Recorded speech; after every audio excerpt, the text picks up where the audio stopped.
dia a todos. Bom dia. O nosso estudo de hoje, ele está exarado no Evangelho segundo o Espiritismo, e ele trata de um ensinamento de Jesus que vem trazer para todos nós o norte, o caminho que precisamos trilhar para a nossa caminhada aqui na face da Terra. Porque todos nós que estamos aqui somos espíritos em processo evolutivo. O que significa isso? Significa que estamos aqui para colocar em prática o que aprendemos e aprender aquilo que nos falta para complementar a nossa educação espiritual. Já que somos todos espíritos, estamos aqui no corpo físico temporariamente. Esse nosso corpo, ele tem uma duração muito pequena em comparação com a vida espiritual que nós temos. Como o espírito ele está evoluindo eternamente, depois de criados por nosso Pai, nós passamos a entrar num processo evolutivo contínuo. O nosso processo não acaba de evolução. Então, nesse período que nós estamos aqui, é necessário que a gente aprenda, com os ensinamentos de Jesus, quais são os procedimentos que nós devemos adquirir, que nós devemos ter em nossa caminhada, para que a gente possa realmente angariar aquilo que todos nós almejamos, que é o que é a felicidade. E a felicidade a gente consegue atingir através da nossa perfeição. Porque o que nos faz sofrer, o que nos faz passar por dificuldades, são as imperfeições que nós possuímos ainda. E dentro da necessidade que temos de nos aperfeiçoar, há que cada um de nós ter como objetivo eliminar aquilo que nos causa sofrimento, aquilo que nos causa dor. Hoje, nós passamos por situações difíceis porque, de alguma maneira, dentro do nosso desconhecimento, a gente pratica atos que trazem para nós o constrangimento da dor, gerando com isso em muitos de nós o sofrimento. Então, para que a gente possa ter uma vida, vamos dizer assim, menos sofrível, para que a gente possa ter uma vida mais saudável, é necessário que a gente aprenda a viver. E quem nos ensina a viver? É aquele que foi o nosso modelo e guia, porque o único modelo e guia de toda a humanidade é Jesus. Ele veio para nos ensinar o caminho que devemos percorrer para que o sofrimento e a dor não nos atinjam. Então, quando a gente passa a entender isso, a seguir os ensinamentos do Cristo, a gente diminui o sofrimento, diminui as doenças, diminui aqueles percalços que acontecem na nossa vida a todos os instantes. Porque ainda somos espíritos muito infantis e, em função disso, o desconhecimento faz com que os erros aconteçam constantemente em nossa caminhada. Aí, Jesus trouxe para nós um ensinamento que foi básico e serve de orientação para que toda a humanidade possa caminhar verdadeiramente. Ele trouxe para nós, no monte, os ensinamentos que a gente chama de Sermão do Monte. Sermão do Monte, está vendo? O pessoal está lista aqui. Então, no Sermão da Montanha, o Sermão do Monte, como a gente fala naturalmente, ele trouxe para nós uma cartilha que é a orientação moral de toda a humanidade. Toda a orientação moral da humanidade está exarada no Sermão da Montanha. E Kardec, de uma maneira muito inteligente, ele colocou, basicamente, no início do Evangelho segundo o Espiritismo, ele trouxe para nós uma orientação didática para que a gente pudesse entender o Sermão da Montanha. Porque o Sermão da Montanha, se for lido e a gente não conseguir penetrar o espírito daquele ensinamento, porque Jesus nos disse As minhas palavras são palavras de vida eterna. O que significa isso? Aquilo que foi dito por Jesus há 2000 anos atrás são palavras atuais, hoje. Elas servem hoje, na atualidade, como ensinamento, como guia para todos nós. Há 2000 anos atrás, ela serve hoje. E daqui a 2000 anos ela vai servir também, quando nós estivermos em nossas próximas encarnações, aqueles que forem aqui honrados com isso, daqui a 2000 anos nós estaremos também utilizando esses ensinamentos. Porque Jesus trouxe para nós os ensinamentos do Pai. Deus é o nosso Pai Criador. Ele criou todo o universo. Então as leis divinas ou leis naturais, elas são aplicadas no universo todo. Não é só no planeta Terra, que é um grãozinho de areia pequenininho nesse espaço infinito. Então as leis divinas ou naturais, elas servem para nós aqui no planeta Terra.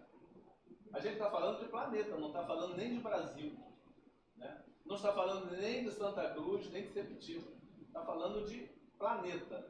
Significa que todo o nosso orbe terrestre, ele está sujeito às leis divinas ou naturais. E todo o universo segue as leis divinas. Então aquilo que Jesus nos disse, trouxe para cada um de nós, serve para todo o universo. Porque ele mesmo falou isso. Ele disse, as minhas palavras são palavras de vida eterna. Significa que serve para toda a eternidade. Então vai servir para nós, se nós estivermos aqui no planeta Terra, em qualquer outro planeta desse universo, ela vai servir do mesmo jeito. Porque são leis divinas, são leis criadas por Deus, e as leis divinas, elas não se modificam. Elas permanecem as mesmas, independente da época, independente do lugar, independente daqueles que estão utilizando essa lei. Então, partindo desse princípio, Kardec, percebendo, né, através das informações espirituais e do próprio cabedal de conhecimento, que ele era um espírito que tinha uma evolução relativamente grande, né? Então, através desse conhecimento todo, ele montou no Evangelho segundo o Espiritismo uma sequência didática para fazer com que nós entendamos melhor esses ensinamentos. Porque o Evangelho, né, que está exarado na Bíblia, ele traz todos os ensinamentos do Cristo.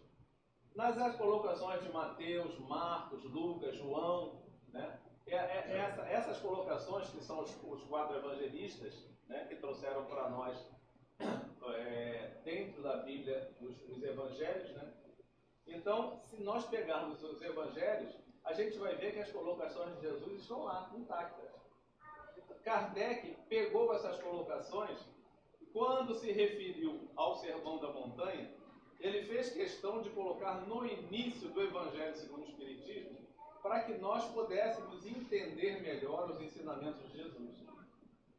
Então ele usou uma forma didática muito interessante, que a gente vê que existe um pilar nos 4 primeiros capítulos do Evangelho. Pilar esse, pilar quer dizer uma base, né? Sem base a gente não constrói nada nessa vida. Não se consegue levantar um edifício se nós não nos preocuparmos de fazer uma fundação sólida que suporte toda a carga do material empregado na construção do edifício. E a doutrina, né, espírita, ela precisou de uma base sólida dentro do aspecto que traz para nós a visão moralizadora, a visão que traz para a gente a necessidade que nós temos de nos moralizar. Então existe uma base dentro do Evangelho, porque é o Evangelho de Jesus que traz para todos nós vamos dizer assim, a luz, o farol que ilumina a nossa existência. Então, a parte moralizadora da humanidade, ela está toda aplicada nos evangelhos, nos ensinamentos do Cristo. Se nós formos olhar para a Bíblia tem uma parte que a gente chama de Velho Testamento, né? Composta por uma série de livros que trazem para nós a criação, como foi vista a criação, como foi o desenvolvimento do povo hebreu. Então, a parte da Bíblia que trata do Velho Testamento traz a saga do povo hebreu, quer dizer, a vida que eles tiveram desde o tempo da escravidão lá no Egito até o próximo do momento da vinda do Cristo. Próximo por quê? Porque existe um espaço entre o Velho Testamento e o Novo Testamento, onde entram ali alguns livros, né? Alguns profetas que trouxeram as suas colocações, né?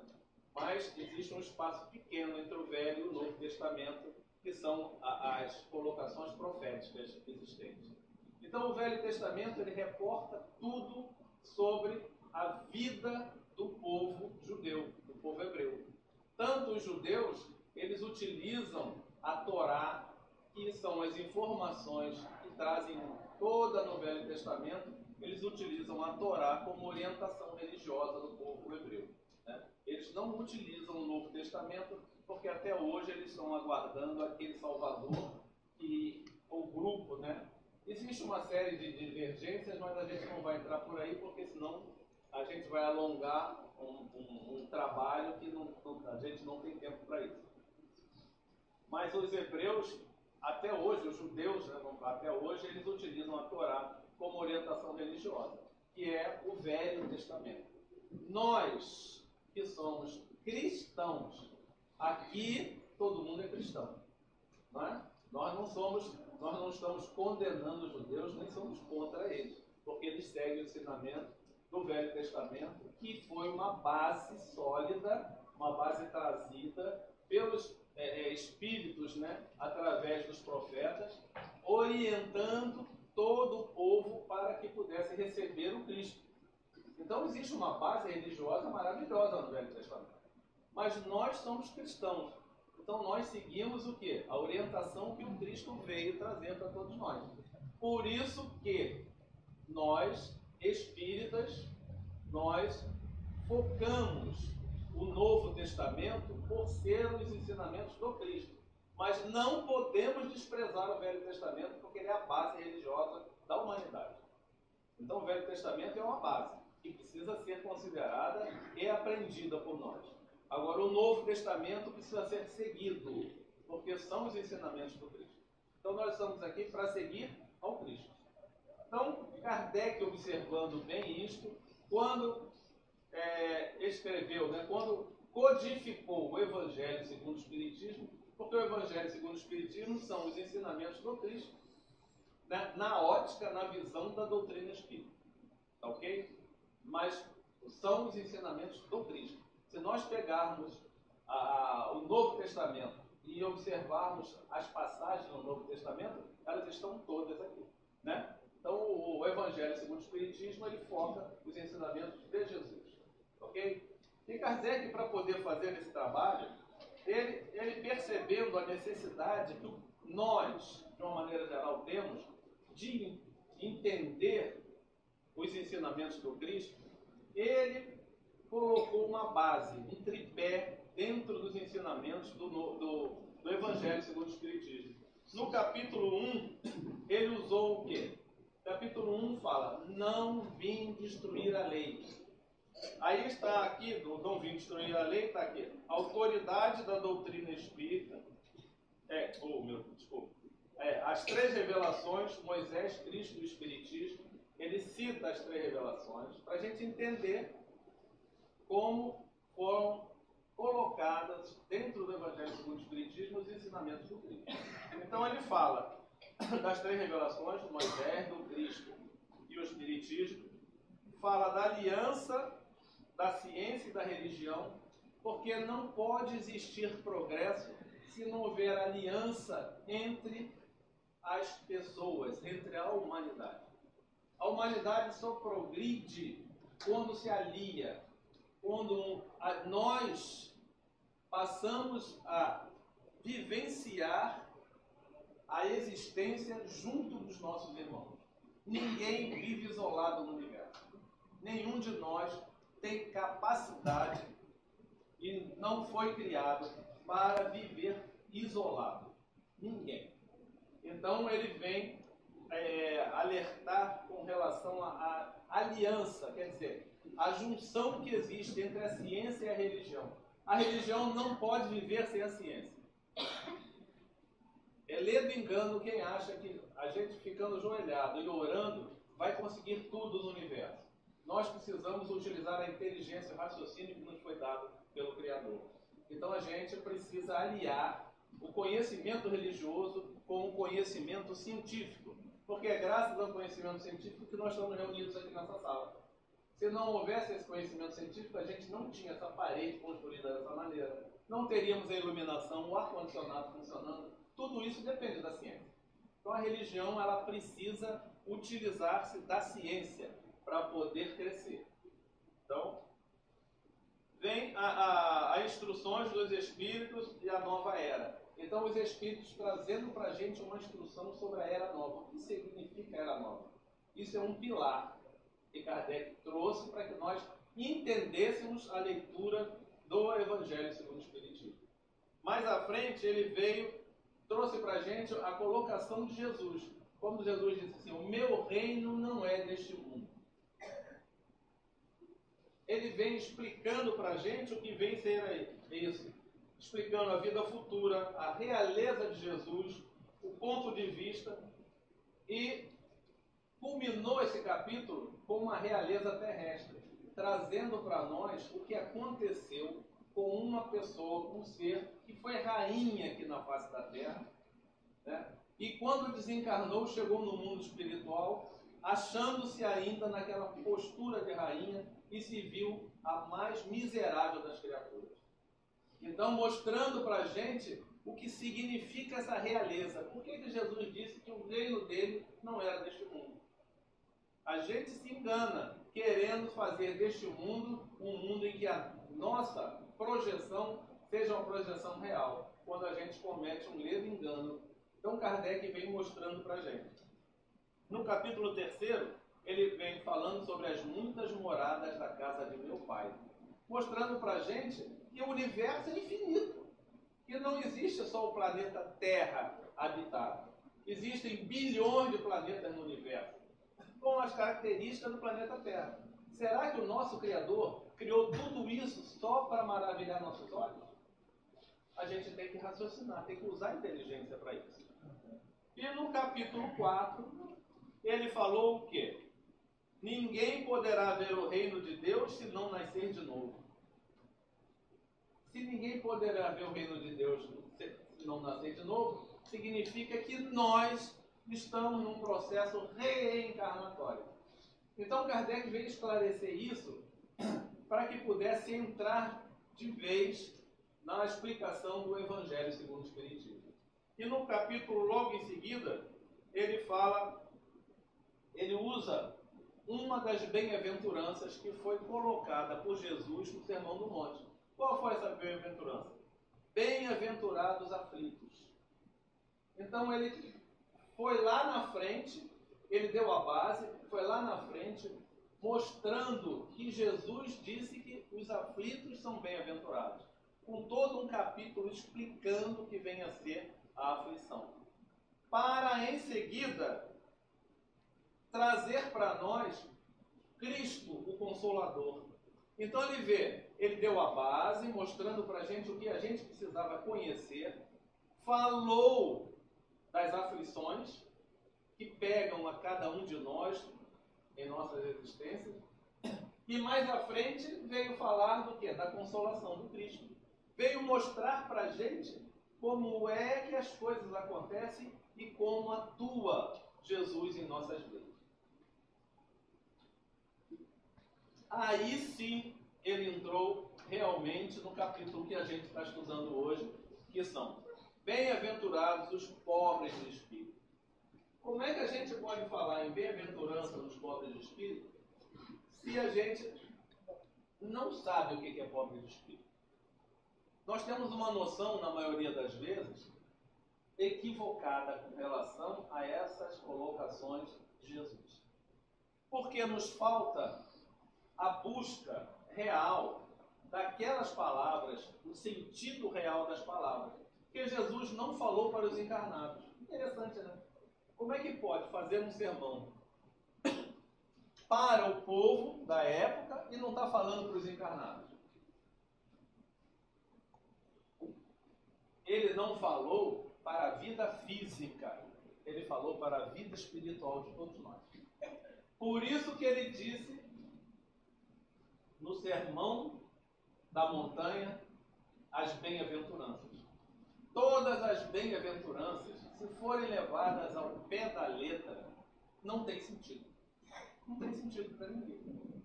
Como é que eu posso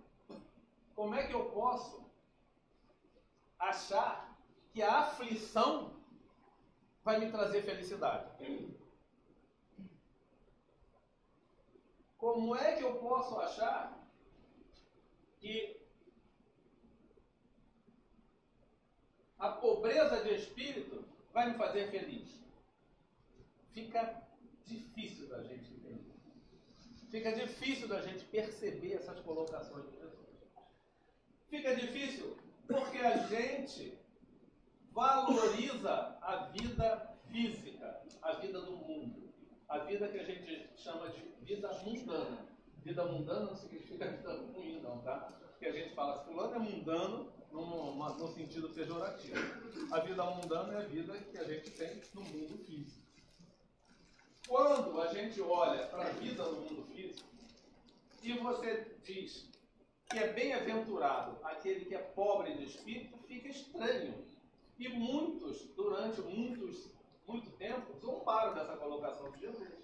Existem muitos incrédulos que não aceitam essa colocação, porque eles colocam de maneira equivocada os ensinamentos. Jesus ensinou para a vida eterna. Quem é que vive a vida eterna? É o corpo ou é o espírito? Espírito. É o espírito. Então, se os ensinamentos, se as palavras de Jesus são palavras de vida eterna, foram para o corpo ou foram para o espírito? Espírito. Para o espírito. Se essas palavras foram para o espírito, então tem sentido. O Sermão da Montanha passou a ter sentido. Se foi para o corpo físico, não tem sentido. Não tem sentido. Eu não quero, né, ser pobre no sentido que as pessoas enxergam, pobre de espírito. A gente olha assim, fulano é pobre de espírito. É uma expressão errada. Porque pobre de espírito não é isso. A gente olha como se houvesse uma vida única para todos nós. Se nós olharmos para a nossa existência como uma vida única, aí tem sentido. Tem sentido a gente se afastar das colocações de Jesus. Porque como você pode trazer consolação dizendo para a pessoa que ela tem que sofrer? Fica estranho. Não cabe na nossa mente, curta ainda de entendimento, essa colocação. Não cabe. Então você vai dizer para o outro que ele tem que ser pobre de espírito. Aí ele fala, meu Deus, vou sair de perto desse cidadão aí, porque ele está querendo me jogar em algum lugar ruim. Mas pobre de espírito, a tradução de pobre de espírito é humildade. É diferente. A pessoa ser humilde, né? Porque quando Jesus se colocou para trazer para nós as orientações que nos são necessárias, ele disse que as palavras dele eram palavras de vida eterna. Ele quis nos mostrar a caminhada evolutiva de cada um de nós como espíritos que somos. Por isso que ele disse que o meu reino não é deste mundo. Mas não é deste mundo o quê? Desse mundo físico. Não é do mundo físico. O reinado dele é do mundo espiritual. Como espírito orientador do planeta Terra, porque ele é o orientador, e é ele quem comanda, quem dirige todo o planeta Terra. Então, para ver a envergadura de um espírito que comanda um órgão desse, com essa quantidade enorme de espíritos como nós estamos aqui, a envergadura espiritual desse ser, quando ele traz para nós as informações, Ele não traz para nós as informações pequenininhas que a gente tem em função do nosso pouco conhecimento. Ele traz para nós uma informação milenar, de milhões de anos de sua existência. Informações universais. Ele traz a informação para a gente de um conhecimento universal, de conhecimento que ele tem do universo todo. Não é do planeta Terra. Não é o conhecimento de Jesus, não é do planeta Terra, porque quando o planeta Terra foi criado e ele foi designado para trabalhar o planeta. Então ele vem de outros orbes que já devem ter desaparecido há milhões de anos. Então a caminhada evolutiva de Jesus, como irmão nosso, é uma caminhada que está há bilhões de anos na nossa frente. Então ele vem de outro orbe, de outros mundos que já não existem mais. Aqueles mundos em que ele se desenvolveu. Então o conhecimento dele é conhecimento universal. Ele conhece, as palavras dele são de vida eterna porque são palavras que se aplicam a todo o universo. Não é só o planeta Terra. Então quando ele fala das bem-aventuranças, ele vem mostrar para a gente o que nós, espíritos, precisamos fazer, precisamos trilhar para alcançar a evolução a que todos nós estamos fadados. Nós fomos criados por nosso Pai para evoluir, para crescer. Nós não fomos criados para ser destruídos, porque não tem lógica. Se Deus é infinitamente bom, se Ele é infinitamente justo, e se Ele é infinitamente perfeito, não existe falha na sua obra. Não existe falha. A obra divina é perfeita. Então, se a obra divina é perfeita e nós somos seus filhos, não existe falha na nossa criação. Não existe falha nenhuma na nossa criação. Se existe alguma coisa que nós estamos passando em função de desajustes, foram criados por nós. Nós precisamos entender isso para modificar a caminhada que nós estamos empregando. Enquanto a gente não entender que os desajustes nossos foram criados por nós não conseguimos mudar o estado das coisas que estão nos acontecendo. Aí isso vai gerar para a gente o quê? Dor. Por que a gente, quando sai descalço andando na rua, quem não está acostumado a andar descalço na rua, é meio difícil. Porque tem uma pedrinha de ponta, uma coisinha, o pé está fino, vai doer. Né? Se a gente pisar num caco de vidro, o que acontece? Corta o pé, sangra e a gente... Ai, dói, não dói? Dói. Essa dor é boa ou é ruim? É ruim? Não, é boa. É boa ou é ruim? Vai me ajudar a cuidar daqui. Isso. Ela é ruim no sentido de sentir. Sentir dor, ninguém gosta. Agora, ela é boa porque nos mostra que a gente fez alguma coisa que não devia ter feito. Nós não devíamos ter pisado num caco de vidro. Não é? Devíamos ter prestado atenção que tinha uma garrafa quebrada, algum caco ali, e a gente não pisasse. Porque gerou na gente o quê? Uma dor. Aí, sabe o que a gente faz? Quem foi esse miserável que quebrou essa garrafa aqui? Não é assim que a gente faz? Tem que achar um culpado. Ao invés de falar assim, por que eu não prestei atenção que tinha uma garrafa quebrada?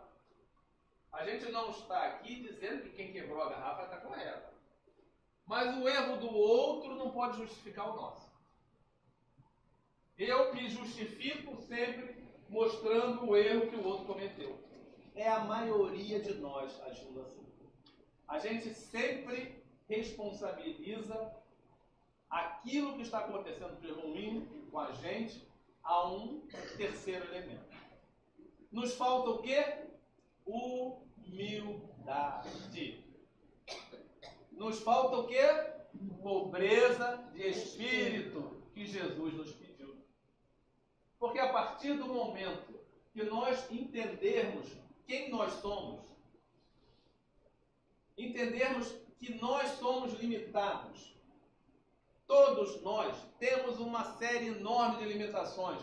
Nós não somos Jesus. Nós ainda não atingimos a perfeição. Então nós somos espíritos endividados por procedimentos inadequados durante a nossa caminhada evolutiva. Então a gente precisa entender isso, que somos espíritos endividados e os nossos procedimentos não são os mais corretos e a gente precisa modificá-los. Porque, quer ver uma coisa interessante? Se a gente pegar um juiz lá do tribunal, nós temos aqui o Superior Tribunal, não temos no Brasil? Uhum. Nós temos lá no STF, juízes, tem um número de 11 ou 12, não sei. 12. 12, né? 12 juízes lá que são doutores da lei, não são doutores da lei? O que eles falam serve para o Brasil todo, é lei. Não adianta você discutir porque o que eles determinam você vai ter que fazer. Agora, se eu pegar um juiz daquele lá, trouxer aqui, né, e perguntar a ele se ele sabe fazer uma carne assada, será que ele vai saber fazer? Né? Mas se eu perguntar, a maioria das senhoras que estão aqui vão dizer que sabe. Mas ele é um juiz, está lá e não sabe fazer a carne assada. Interessante, né? Aí vocês falam assim, mas ele é juiz. Ele estudou aquilo ali, ele tem aquele conhecimento. Mas ele não sabe nada de cozinha. Ele não está acostumado com a cozinha. Então ele depende de alguém que cozinhe, senão ele não vai comer. Não é? Porque ele não sabe cozinhar. Aí, mas o que isso tem a ver com humildade? Ele tem que ter humildade suficiente para dizer, dentro dessas leis que eu aprendi, eu sei bastante. Mas na cozinha, eu não sei nada. Então, eu sou ignorante em matéria de confecção de alimentos. Sou ignorante. Ele é ignorante.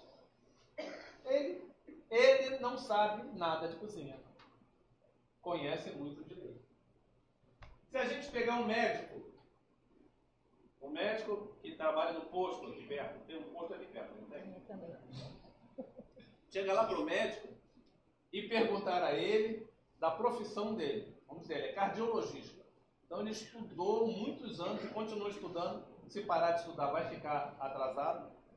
Continua estudando, conhece muito de coração. Como o coração funciona. Se perguntar a ele de doutrina espírita, ele vai saber alguma coisa? Se ele não for espírita, ele não vai saber nada.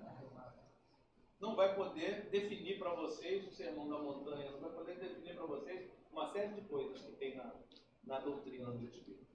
Então ele é ignorante. Eu posso chegar para ele, doutor, o senhor é um ignorante. E ele fica bravo comigo. Ele é ignorante de quê? Da doutrina dos espíritos, porque ele não estudou. Então ele ignora.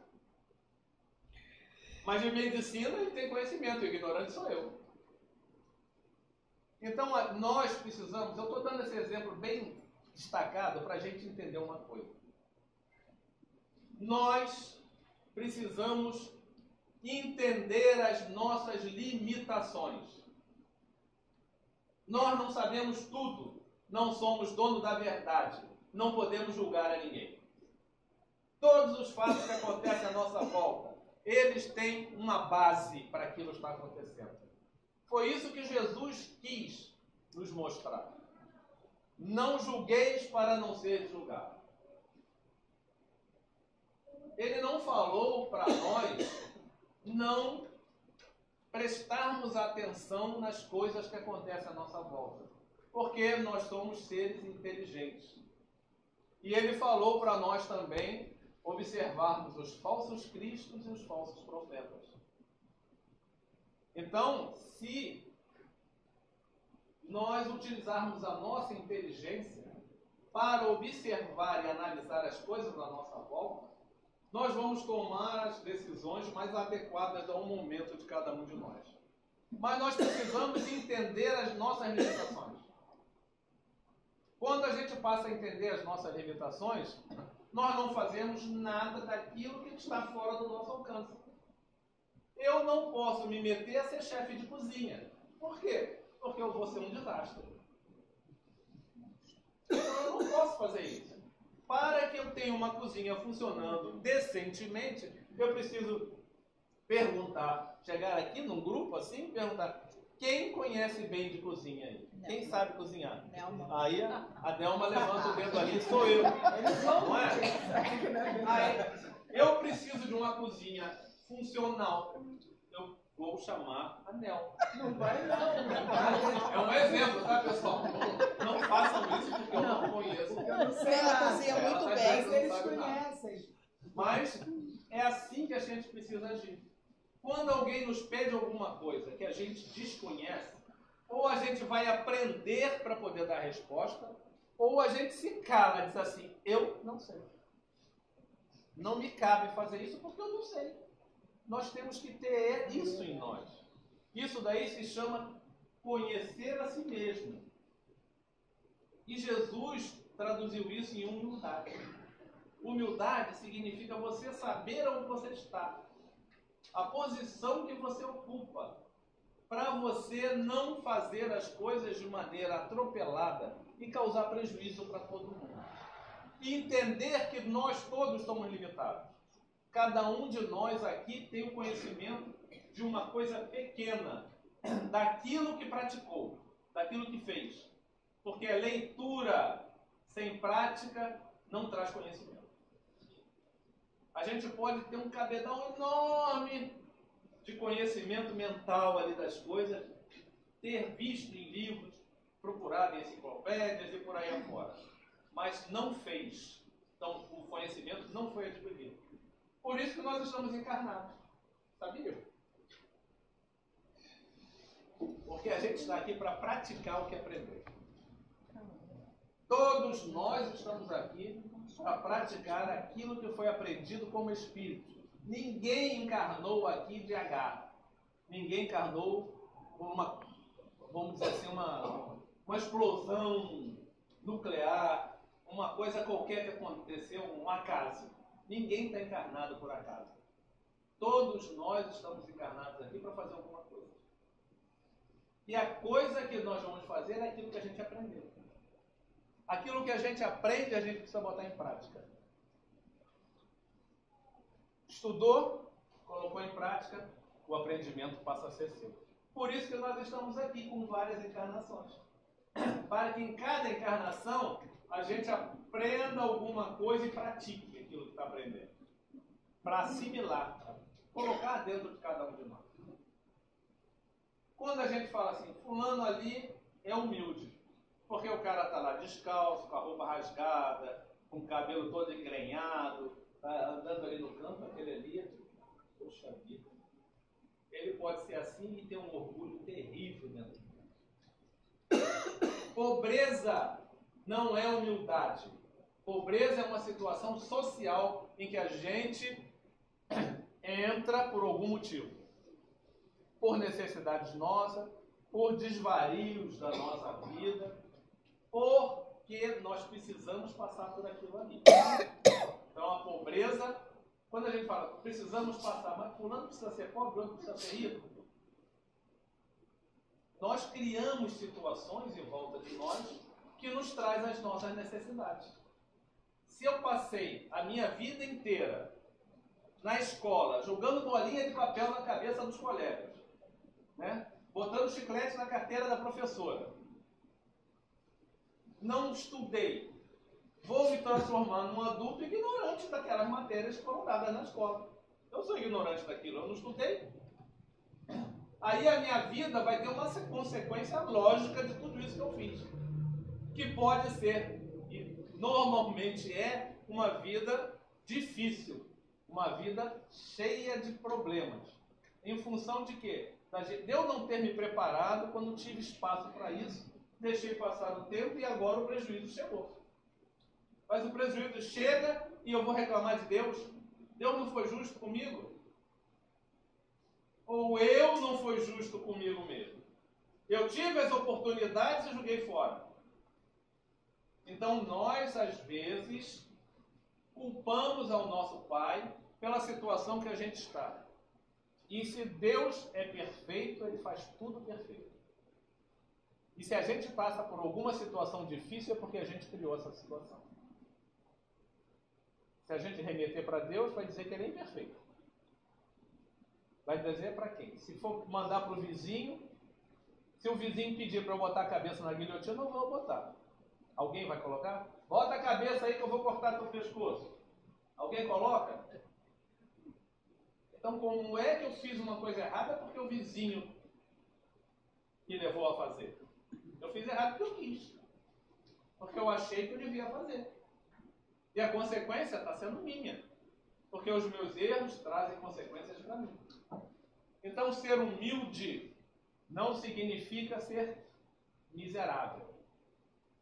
E nem sujo. Porque isso é falta de higiene. A gente andar sujo é falta de higiene.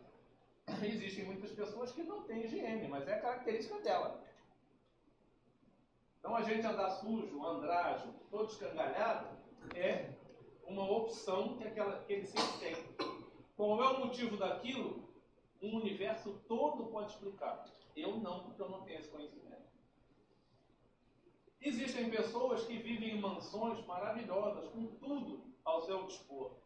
E são pessoas altamente humildes, que vivem para praticar o bem, para trazer coisas boas para a humanidade, sem falar para ninguém, porque quem é humilde não diz que é humilde.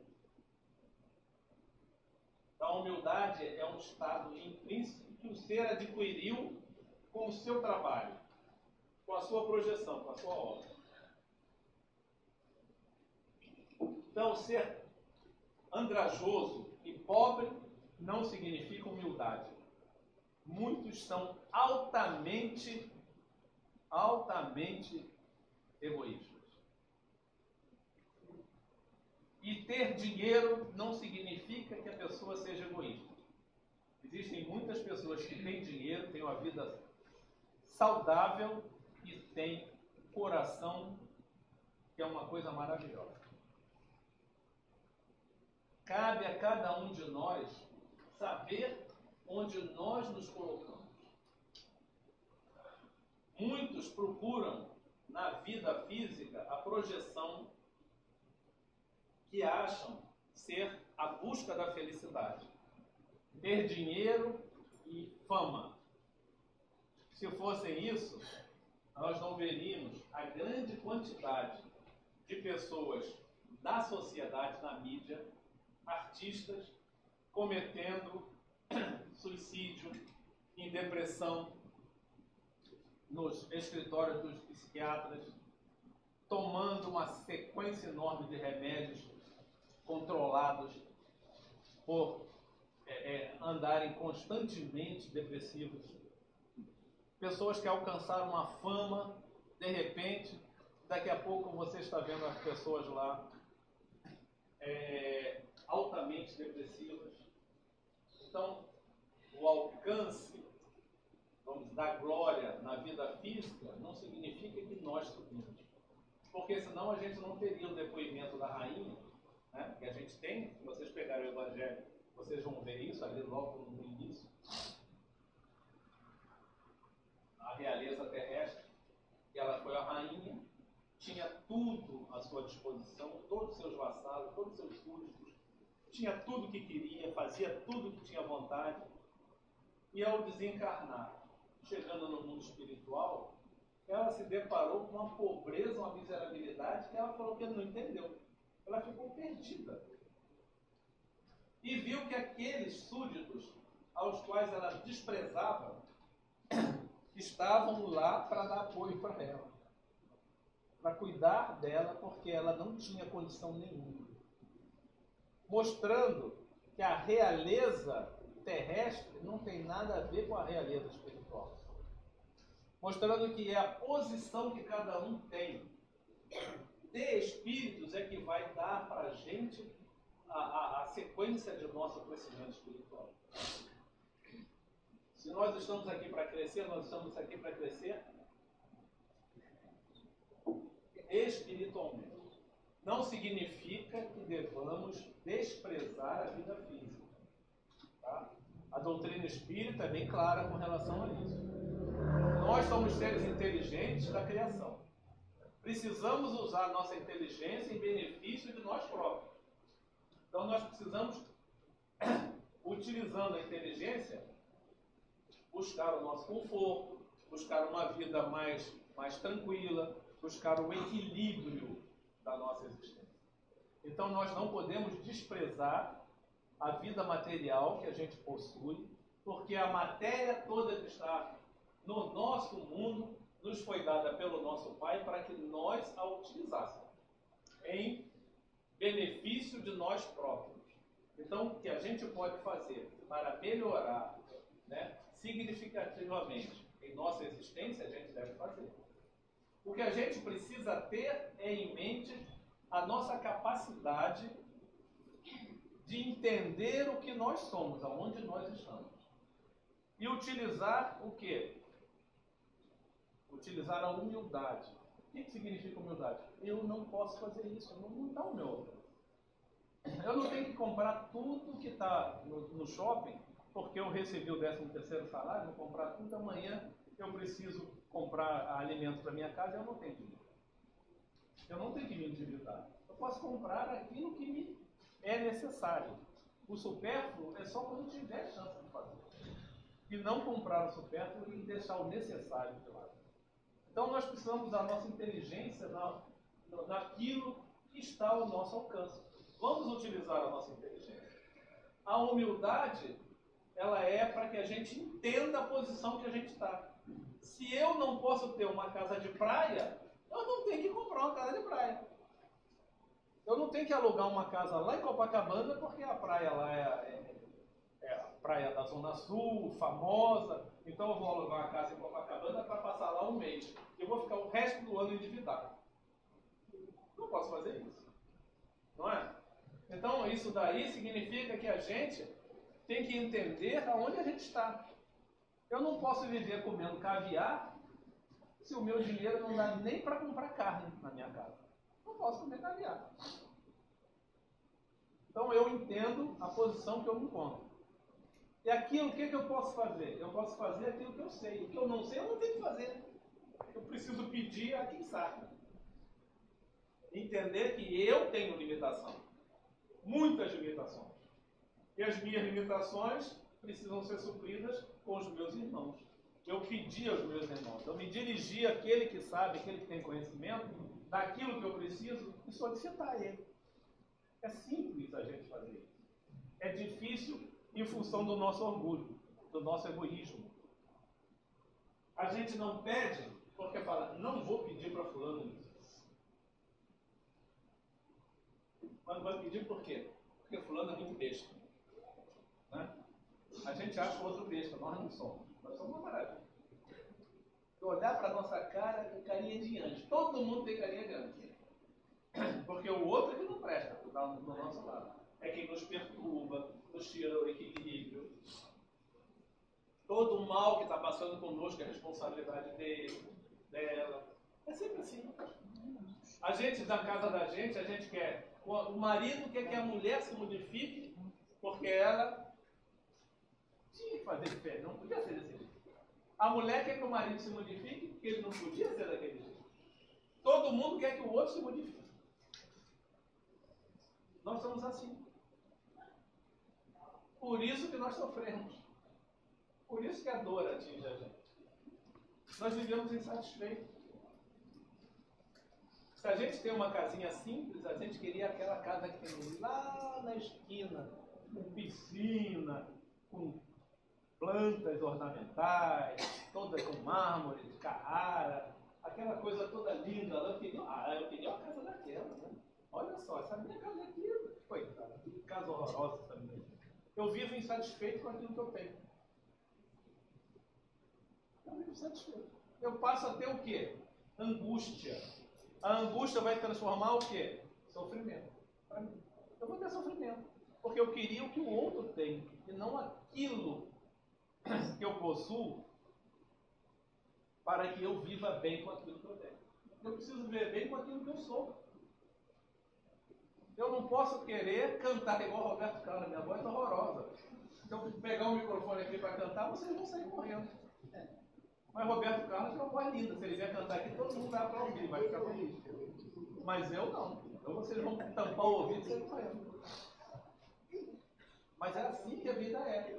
Cada um tem a sua característica, cada um tem as suas necessidades. Todos nós vivemos dentro daquilo que foi feito para cada um de nós. Nós vamos crescendo, vamos adquirindo conhecimento, vamos melhorando. Mas é o esforço de cada um. Se nós não nos esforçarmos, não vamos melhorar. E a gente precisa entender os ensinamentos de Jesus. Ele veio trazer para nós o ensinamento que nós precisamos assimilar. Porque é ensinamento nosso, do Espírito. Esse corpo daqui a pouco vai embora. Ele está cumprindo o papel dele, que a gente tem que cuidar com todo respeito e carinho, porque foi nos dado pelo nosso Pai, para que a gente pudesse evoluir, para que a gente pudesse trabalhar. Então, o corpo que nós recebemos é o que a gente precisava para trabalhar, para evoluir, para crescer, para aprender. Então, a gente tem que respeitar. E nós não conseguimos nem fazer isso. A gente desrespeita o corpo da gente. A gente come um monte de besteira, não dorme direito, e só faz lenha, né? Dorme mais do que precisa. Chico Xavier dormia 2 horas por noite, 3. E às vezes nem dormia. E viveu mais de 90 anos. Por quê? Ele se alimentava da vida espiritual. Aí a gente se alimenta da vida carnal. A gente come, quer viver muito tempo com saúde. A gente vai viver mal, viver menos e sem saúde. Porque a gente precisa se alimentar de acordo com a necessidade do organismo de cada um. Tem uns que comem a parte vegetariana, né, mais vegetais, outros que comem necessitam de carne, mas a gente tem que botar tudo isso de maneira que a gente alimente o nosso corpo dentro das suas necessidades. Mas a gente exagera. Eu, por exemplo, eu vejo um pote de sorvete, eu quero comer até meu fundo raspado. Tá certo? Tá errado. Não é para fazer isso. Era para tomar uma bolinha de sorvete, fiquei satisfeito e parei. Mas eu não consigo. Então, o vício alimentar é meu. O prejuízo que eu estou trazendo para o corpo físico vai me trazer uma consequência. Então, que a gente possa aprender com os ensinamentos do Cristo. Aprender para que nós, espíritos, vivamos bem. E quando a gente busca os ensinamentos espirituais, acontece uma coisa interessantíssima. E foi Jesus que mais uma vez nos alertou com relação a isso. Procurai o reino dos céus, e todas as coisas lhe serão dadas por acréscimo. Então, olha como Jesus só ensinou a gente a crescer. Tudo que é bom, necessário a cada um de nós. Então, se nós procurarmos a vida do Espírito, e nós somos espíritos, precisamos buscar a vida espiritual. Buscai a vida do Espírito. Então, buscai primeiro o reino dos céus. Reino dos céus significa o quê? A vida espiritual. Tudo mais lhe será dado por acréscimo. A vida física vai melhorar por acréscimo da busca do equilíbrio da vida espiritual. Muita paz a todos, obrigado pela atenção. Tá?